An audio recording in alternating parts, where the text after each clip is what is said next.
The story follows a young man, Kelvin, who is reincarnated into the fantasy world by the supreme being of reincarnation. The supreme being in charge made a mistake that cost Kelvin his life. To correct his mistake, he asked the supreme being of reincarnation for help. Kelvin will reincarnate into the fantasy world, but without his previous memories. Kelvin has been given the opportunity to choose different skill sets that will help him in his new life. During his reincarnation, he apparently fell in love with the supreme being of reincarnation, but he won't be remembering all of that once he wakes up. Kelvin wakes up in the middle of the woods. The status screen appears in front of him, and he is required to press start in order to continue. There is a voice communicating with Kelvin, and it turns out that the voice belongs to the supreme being of creation, Melfina. Kelvin had asked Melfina to be his servant when he was asked to pick a wish. Kelvin takes a look at his status and realizes that he is a summoner. Melfina tells Kelvin to go to the nearest town, Parth, to register as an adventurer. For now, Kelvin can only hear Melfina's voice until he is powerful enough to summon her. Melfina agreed to be his servant because she decided to take a break from work. She has her assistants working for her in the meantime. Kelvin walks into a guild to register as an adventurer. Melfina tells him not to register as a summoner because S-rank summoners are very rare. They rarely have one per nation. The nation will take interest in him once they find out that he's a summoner, an S-rank for that matter. Kelvin then registers as a green mage instead. He is given the F-rank card. The receptionist Ange informs him that he can take tasks that are one level above his. However, he will not receive extra points if he completes the task. Failure to complete the tasks also brings a penalty. Completing 10 tasks in a row means promotion to the next rank. For his first task, he is told to defeat at least 3 blue slimes. Kelvin finds the slimes, and Melfina tells him that he can form a contract with one of the slimes. However, the slime needs to weaken, and it needs to agree to the contract deal. Kelvin goes after one of the slimes, but it wasn't as easy as he thought. The slimes keep playing with him till Kelvin manages to knock it to the ground. He then stretches out his hand and forms a contract with the blue slime. The slime vanishes into Kevin's consciousness, and he can summon the slime anytime he wants. Kelvin names the slime Clotho. There is also networking in his consciousness that his servants can use to communicate. This is how Melfina is communicating with Kelvin, and Clotho can also communicate with the duo now. Kelvin, forming a contract with Clotho, has increased Clotho's level, and he is now stronger. Kelvin then tries his summoning skills and uses them to summon Clotho. He then tasks Clotho to help him defeat 3 blue slimes. Clotho absorbs the slimes but desynthesizes their cores so that Kelvin can use them as proof. After completing his task, Kelvin reports back to the guild, and he is paid for the job. Ange directs Kelvin to the area where he can get an inn to sleep. On his way to the inn, he passes through an alley where he sees some slavers displaying their slaves for sale. Among the slaves is an elven girl, but Kelvin has no money to buy her and leaves. Kelvin makes his way to the Spirit Song Inn. He meets with the receptionist, Claire. Claire shows him to his room and also prepares a meal for him. This signals his journey and adventure in another world. Soon afterward, Kelvin is promoted to E rank after completing the required number of tasks. Ange suggests that Kelvin form a party of his own because he will start taking on more difficult tasks. Kelvin thinks to himself that he doesn't need a party since he has Clotho. Ange asks Kelvin if he's from another world because he is quite strong for a beginner, but Kelvin prefers not to answer. As Kelvin talks about what tasks he should take on next, an adventurer, Cashel, enters. He suggests that Kelvin take down the Black Ghost Knight. Cashel introduces himself as a D-rank adventurer to Kelvin. Unknown to Kelvin, this is Cashel's usual plot to take on newbies. He lets them believe that he is weak, and then humiliates them. Everyone in the guild is afraid of Cashel because he is actually a B-rank adventurer. Cashel says his party is going after the Black Ghost Knight, and he wants Kelvin to join them. Ange tries to protest that the task will be too tough for Kelvin, but Cashel shuts her up. Kelvin then tells Cashel that he is not interested in joining his party to defeat the Black Ghost Knight. Kelvin uses his appraisal eye to check Cashel's stats, and finds out that he has been lying about his stat and rank. He also has a worrisome title, and Kelvin realizes that Cashel will not back down. Kelvin then makes Cashel a deal. He will compete against Cashel and his party. Whoever defeats the knight first will be the winner of the competition. Cashel is confident and immediately accepts the challenge. Cashel meets up with one of his party members, Gimmel. He tells Cashel that his appraisal eye is C rank, and he still can't view Kelvin's stats. Gimmel suggests that Kevin's concealment will be C rank at least. Another of the party members, Raj, who appears to be the muscle of the party, can't wait to crush Kelvin. Later on, Cashel and his party get to the old castle to find out that all the undead monsters have been defeated already. What's left is just the Black Ghost Knight. Kelvin reveals himself and says he has been waiting for them. Kelvin reveals that he knows of their plans to cause him harm. Apparently, they have been killing other adventurers to increase their own rank points instead of just completing tasks. Raj is the first to come after Kelvin, but he traps him in a mud vine. Gimmel tries to escape, but he is stopped by a Clotho. Turns out that Clotho has now evolved into a slime Glatonia during all their tasks. His title is now a Devourer, and he is even stronger. However, he can go back to his usual size at will. Together, they defeat Cashel and his party. After defeating the 3 corrupt adventurers, Kelvin decides that it is time for the main event. He opens the door leading to the room where the knight is waiting. Kelvin approaches the knight and lets him know of his plan to make him a member of his party. This surprises the knight and says most people just come at him with their swords. The duo sits down to have a conversation. He tells Kelvin that he was once human, but he is not ready to tell Kelvin the reason he turned into a monster. The knight says he has no country or king to fight for again. He reveals that his name is Gerard, but Kelvin will have to defeat him before he can form a contract with him. A battle ensues between the duo, and during the fight, Gerard reveals why he has been staying alive. He was once the captain of the knights in his small country, Alcarl. One day, an elf, Judora, from the western continent came with a proposal for the king. Judora came on behalf of the Lyzea Empire, and he asked the king to work for them. He wants the king and military to destroy the Holy Empire of Daramus. However, the king refused, and in a few days, everyone in Alcarl died. Gerard refused to die so that he will still be able to avenge the death of his family and his country. Kelvin hears this and uses everything in his power to defeat Gerard.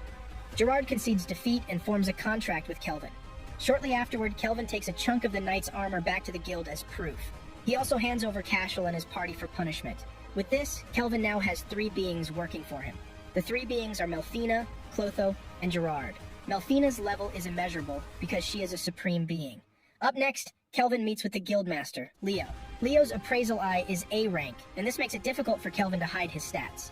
Leo sees through him easily and quickly figures out that Kelvin is from another world. Kelvin wants to get defensive about who he is, but Gerard advises him to loosen up. He can't hide his stats forever, and he also needs friends that he can share his secrets with. Leo asks Kelvin if he is a summoner, and Kelvin affirms this. Kelvin then asks why Leo didn't stop Cashel and his party since his appraisal eye can see what they are up to. Leo apologizes and says Cashel is a noble from the militant nation of Tricen. He needed proof that tied directly to Cashel to avoid an international incident. Leo reveals that he is not Kelvin's enemy but his friend. In fact, he has met others like him that are from another world. Leo says the heroes of the Holy Empire of Daramus are from another world. Melfina confirms this and says she was the one that reincarnated them. The priestess of Daramus heard the prophecy of the Supreme Being and summoned the heroes. Turns out that the revival of the Demon King is at hand. This is the reason monsters across the continent have grown more violent. Leo tells Kelvin that he understands why he was hiding his status as a summoner. He doesn't want to be dragged into political scuffles. Leo assures him that if he is willing to help, he will make sure that Kelvin has his freedom and no one finds out about his status. Kelvin is already a S-rank adventurer, and Leo is willing to help him climb to the top. Shortly afterward, Kelvin is promoted to B rank. Claire prepares a good dish for Kelvin to celebrate his promotion. Later on, Melfina tells Kelvin that the priestess of the Holy Empire of Daramus performed a summoning ritual. Melfina then finds some smart-looking pretty boys and girls to reincarnate. Melfina says the heroes will be on a decent level now. Kelvin leaves his room to go shopping. He reveals his plan to find the slave elven girl and buy her. Kelvin plans to train her and add her to the party. When he gets there, Kelvin pays the master his money. He learns that there is a curse on the girl that doesn't allow people to touch her. The girl thanks Kelvin for purchasing her and reveals that her name is Ephil. Kelvin then uses his magic to break the curse, and Ephil is finally able to touch someone without setting them on fire. Kelvin takes Ephil back to the inn and Claire takes care of her. After she is done bathing and washing her, Ephil looks young and beautiful. Ethel promises to do her best in serving Kelvin. Kelvin realizes that Claire made a maid outfit for Ethel, but it looks good on her nonetheless. After that, the duo eats a meal prepared by Claire. The food was so delicious that Ephil cried while eating. Kelvin then gives Ephil the choice to pick her own skills. When it was time to sleep, Claire tells Kelvin that there is no available room again. Kelvin is forced to share a bed with Ethel. Up next, Ephil used her points on archery, sightseeing, and sewing. Kelvin also picked up blacksmithing skills. Ethel has started designing clothes herself, and the maid outfit she is wearing currently is designed by her. The combination of her high-level archery skill, red magic, and Fire Dragon King's Grace gave her her original technique. Shortly afterward, Kelvin will be eligible for A rank once he completes one more task. Ethel is also being promoted to B rank within a short time. After giving out their report at the guild, Ethel asks Kelvin to follow her out the next day, and Kelvin hesitantly agrees. Meanwhile, Melfina has left to attend to an official business. Melfina will be temporarily unavailable for the time being. The following day, Kelvin meets with Ethel and Ange. Ethel makes sure to look all nice and beautiful for the day's event. While they're having their fun, Tabra, the third prince of Tricen, accosted them. He demands that the girls come with him because they are adorable. The guards try to come close to the girls, but Kelvin knocks them out easily. He then uses his magic to pin down Tabra and make him apologize for his crime. Tabra reveals that he came to Parth because he heard that a powerful adventurer has made Parth his home. He has plans to make the adventurer his servant, so that he will be more powerful. Kelvin says he is the adventurer he is looking for, and knocks him out. The citizens, who have been watching everything unfold, applaud Kelvin for his heroic act. Elsewhere, Melfina reveals herself to the priestess of Daramus, Colette. She asks after the heroes, and Colette tells her that they are coping. Melfina tells Colette that she has sensed an evil presence in the western continent, and Colette should send the heroes there. Melfina warns Colette to keep the heroes away from Parth before disappearing again. Later that night, Ethel thanks Kelvin for saving her from the Crooked Prince. She also thanks Kelvin for freeing her and allowing her to know how it feels to touch someone. Ethel asks if she is attractive, and Kelvin says yes. Kelvin thinks to himself that he needs to buy a house ASAP to avoid sharing the same room with Ethel. The following day, Melfina comes back and he shows the party the heroes and their stats. Because Kelvin can't absorb Ethel into his consciousness, Clotho separates a chunk of himself to sit on Ethel's harm. This way, Ethel is able to participate in the Servants' Network conversation. Melfina hopes the heroes get stronger in preparation for their battle against the Demon King. She points out that Kelvin and his party are getting stronger each day. Kelvin showcases his blacksmith skill and reveals the weapons he just made. Ethel also showcases the new robes and armor she made for herself and the party members. Moments later, Kelvin is called to the Guildmaster's office. Leo tells him that a demon has been found in the Hermit's Cave. Melfina says demons are one of the strongest races alongside dragons and angels. Leo asks for Kelvin's help because they don't know how strong the demon is yet. Kelvin accepts to help out. Kelvin gets to the cave, and the adventurers who found the dungeon fill him in on all the details. When entering the dungeon, Gerard takes the lead, Ethel and Kelvin follow while Clotho takes the rear. They get to the inner door, and Kelvin tells his party that he is sensing 2 life forms in the room. They enter the room and see a demon girl who is under a seal. Another demon appears and reveals that he is the archdemon, Victor. Kelvin opens his mouth in surprise because Victor is automatically an S-rank demon for him to be the archdemon. However, this doesn't move Kelvin because he is a lover of battles. In fact, he is wearing a smile when he finds out how strong Victor is. Victor tells the party that the girl they are looking at is the daughter of the Demon King, Gustav. Gustav kept it a secret so that his enemies would not use his daughter against him. Victor reveals that only humans can break the girl's seal, but he wouldn't want that. He wants to absorb the girl and become the Demon King himself. Victor summons his underlings, and a battle begins between the 2 parties. Gerard takes out the underlings with one swipe of his sword, while Kelvin takes out the ones Gerard misses. Victor uses a magic smoke bomb to try and sneak up on Kelvin, but Kelvin foils his attacks very easily. Ethel gets behind Victor and shoots him with her magical arrow. Gerard gets close to him and cuts off one of his arms. Victor concurs that Kelvin and his party are the second to do this much damage to him. This prompts Victor to activate his full magic power and gets even bigger and stronger. He attacks the party with his magic, and this weakens Gerard. He knocks Gerard to the floor, and he is getting the upper hand until Clotho releases a blister of attacks on him from above. This gives Kelvin and Ethel the chance to launch a devastating attack on Victor. Victor gets knocked to the floor and concedes defeat. Victor then reveals that he never planned to absorb the king's daughter. He says Kelvin wouldn't have fought hard even if he had not lied. Victor tells the story behind everything. Several hundred years ago, Gustav put him in charge of his daughter, Sarah. He was basically the one that raised her. He was living with her in a big mansion that Sarah cannot leave. Gustav did everything in his power to hide the fact that he has a daughter. Then one day, the hero attacked and came for Gustav. Victor was ready to fight and die for Gustav, but Gustav ordered him to continue watching over Sarah. If her existence should ever be known, other demons and even the hero would come after her. Gustav then puts a seal on her that only humans could break. If anyone but the hero should find her, she would be safe. When Gustav died, Sarah was sent to a distant land where Victor continued to watch over her even under her sealed state. Gustav hopes that one day, Sarah would be able to live peacefully without violence coming to her. Victor then reveals that he has been waiting for a time of peace so that Sarah's seal can be broken. She can then attain her position as the Demon King. Victor laments that all his plans have now failed. He begs Kelvin for a last wish. He begs Kelvin to let Sarah join his party and also show her the world. Sarah is probably awakening from her slumber already and would have been listening to their conversation already. Victor tells Kelvin to break the seal and Sarah's eyes will open. Kelvin offers to heal Victor, but he refuses and says he only served the Demon King and he is not ready to serve anyone else. After saying everything he has to say, Victor finally dies. Kelvin moves closer to Sarah and breaks the seal. Sarah wakes up and begins to cry because she just lost the last person she knows as family. Sarah forms a contract with Kelvin after she is fully conscious. The party finishes up in the cave and returns to the surface. Gustav already made a camouflaging hairband for Sarah before his death to conceal her horns. Kelvin lied to the adventurers that Sarah was one of the first adventurers to enter the cave. They show the adventurers the proof that the demon has been defeated and leave. Later on, Ethel makes a new and stronger armor for Gerard. Gerard's stats have also gone up and he is now stronger than before. The party takes Sarah back to town and shows her what it means to be living among humans. Kelvin returns to the guild and he is officially promoted to the A rank. Ange then organizes a party to celebrate Kelvin's promotion. Later that night, Kelvin hears Sarah thinking aloud. She promises to make Victor proud and see the world as they have always planned to do. Up next, Kelvin makes a new armor called Queen's Terror for Sarah. He made the armor out of Victor's armor just like Sarah had requested. He also made a new sword for Gerard. After all his hard work, Kelvin is exhausted and starts to crave rice. He keeps screaming that he wants to eat rice. Shortly afterward, the party packs their things and begins a journey to a country called Toraj. Kelvin has two purposes on his journey to Toraj. The first one is to show Sarah the world. It is said that Toraj is a country that borders the ocean, and it is believed that they have a rice-like plant. It wasn't hard for Leo to grant them permission to travel to Toraj. It is revealed that Melfina has left temporarily again. Melfina has gone to do some adjustments to her body so she can enter one of her avatars. This will give Kelvin the strength to be able to summon her. This will also conceal her status as a supreme being. On the way to Toraj, the party is stopped by a gang of bandits known as the Black Wind. It is said that an A-rank adventurer from Trisen once defeated the gang, but it seems they are back in action. The gang tries to rob the party, but unknown to them, they just met a terrible fate. Kelvin tells Sarah to deal with the thieves, and in no time, she has defeated every single one of them. The thieves tell the party that they will be in big trouble when their boss learns of what happened.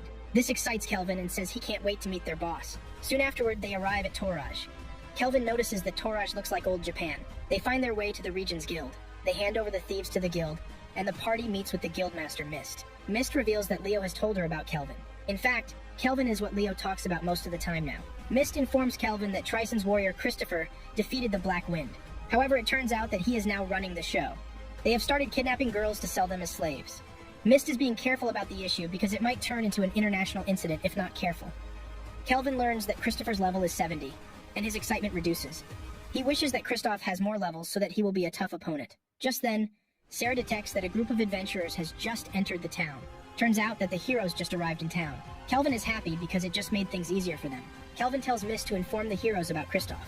If Kristoff is defeated by the heroes, who actually stand for justice, there won't be any complaints.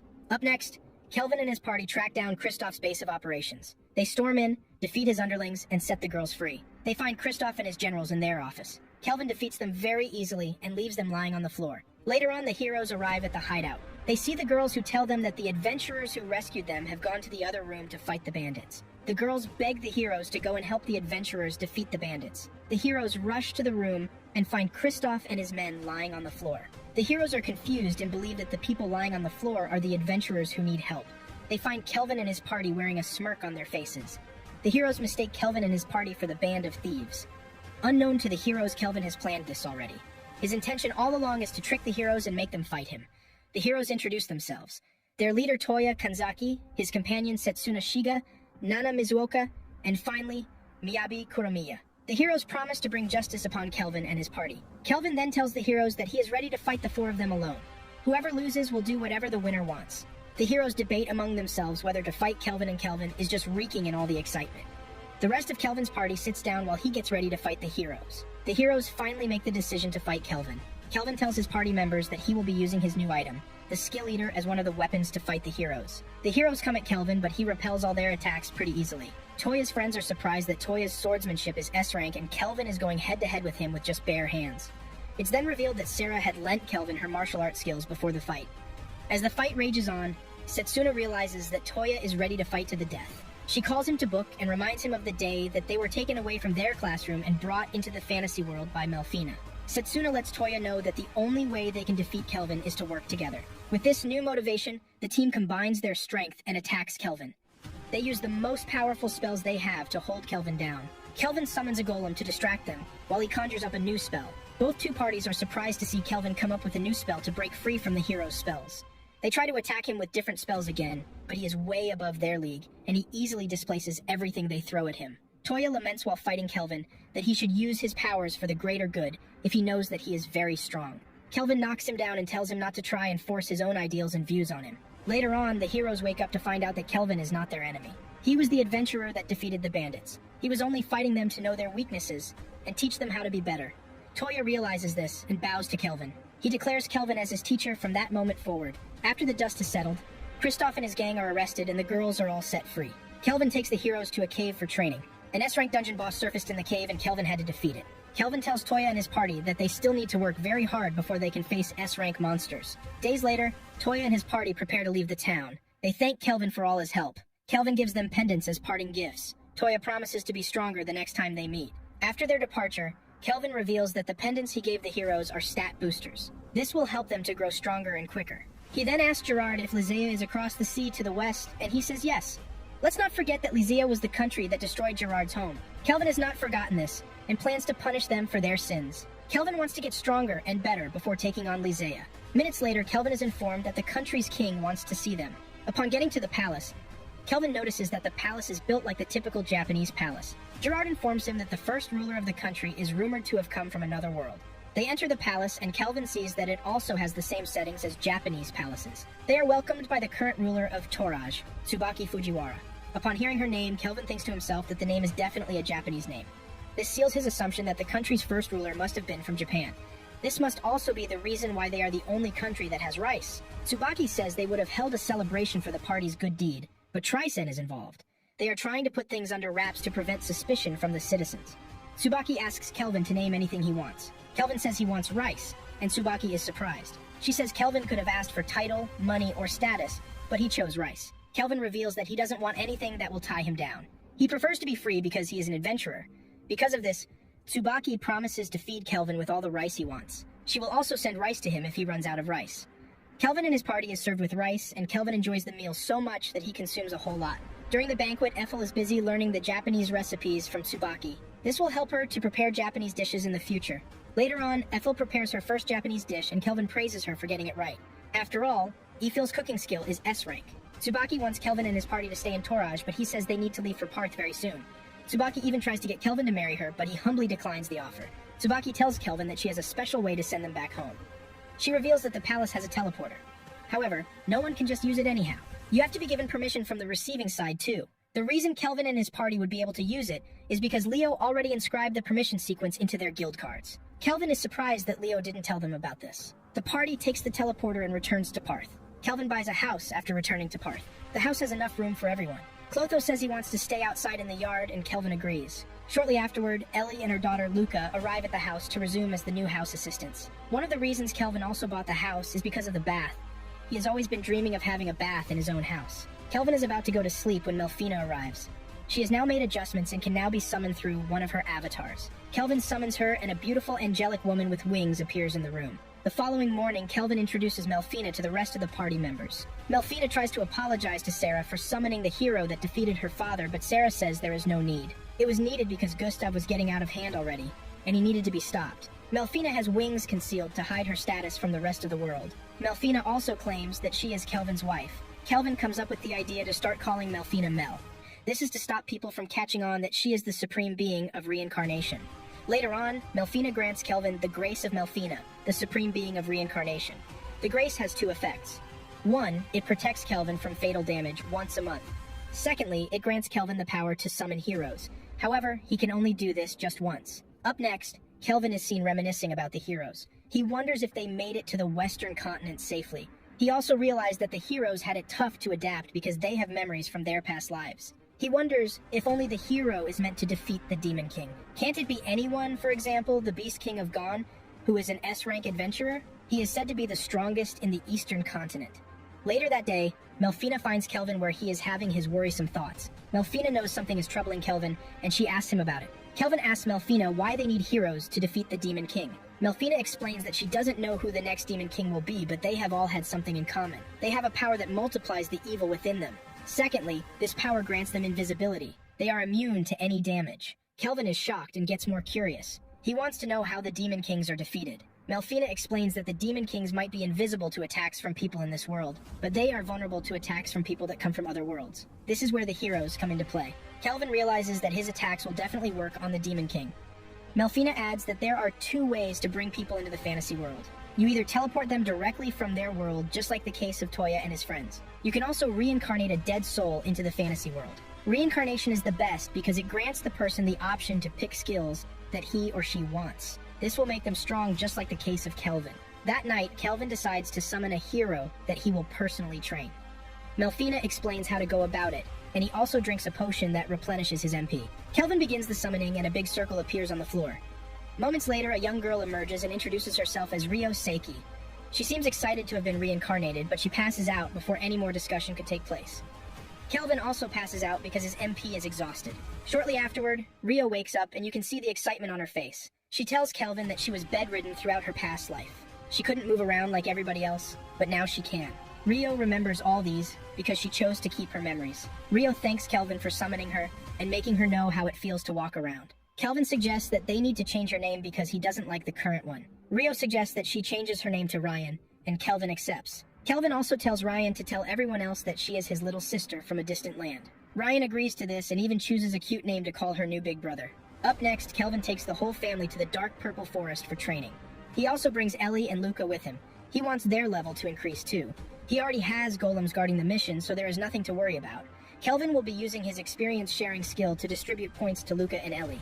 He wants to prepare them in case anything bad is to happen. The girls will also be able to defend themselves. The more the party members defeat monsters, the more XP Luca and Ellie will get.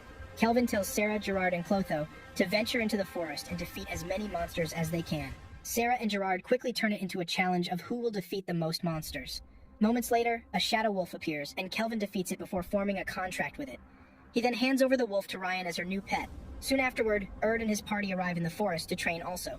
Erd is in the forest for his entrance examination to get promoted to B rank. Erd compliments Kelvin for having such beautiful girls in his party. Erd's party members get jealous, and get even more jealous when they learn that Kelvin now has a cute little sister. Erd and his party leave after greeting Kelvin and his party. Not long after, Sarah, Clotho, and Gerard come back. Turns out that the trio has defeated all the monsters inside the forest already, and Erd would have nothing to defeat now. Kelvin finds Erd and apologizes to him, but Erd lets him know that it is all good.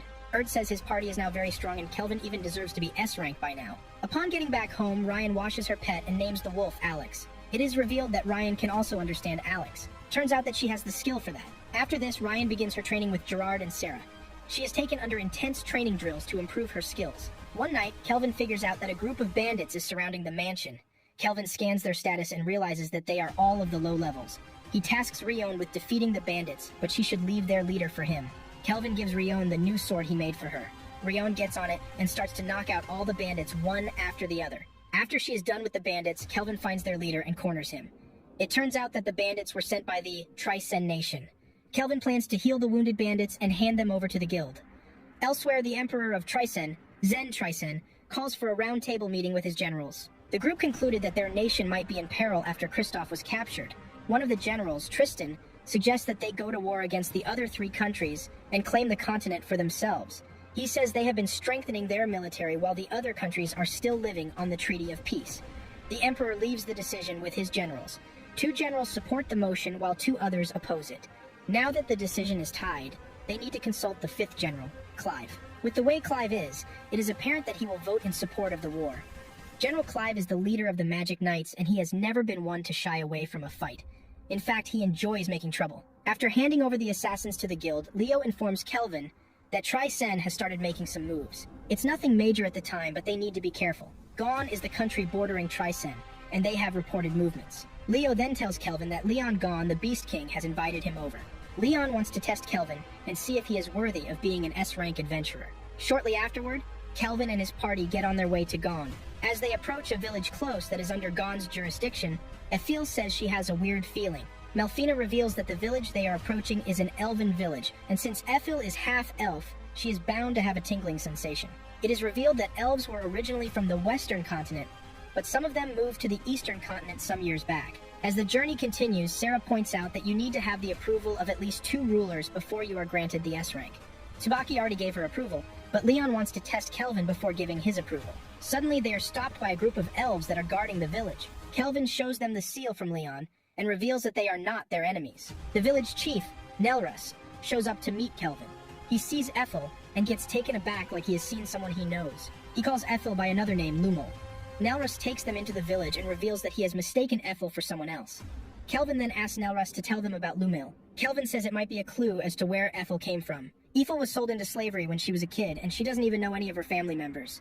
Nelrus says they once lived in a forest on the western continent. They were attacked by a fire dragon king. The dragon king claims that one elf ridiculed him, and they need to produce the elf if they don't want him to raze down the village. This comes as a shock to the elves because they don't even know the elf that ridiculed the dragon. The dragon king's wrath burned through the village, and half of the village was dead already. That was when one of their elves, Lumel, offered to sacrifice herself to the dragon king. The dragon king opted to take Lumil as his wife instead. Years later, Lumil's body was found in the forest. Out of fear that the dragon king would attack again, the elves packed their things and fled the continent, and settled on the eastern continent. They have been under the protection of Gaunt since then. The group puts out the theory that there is a possibility that Lumil is Ethel's mother.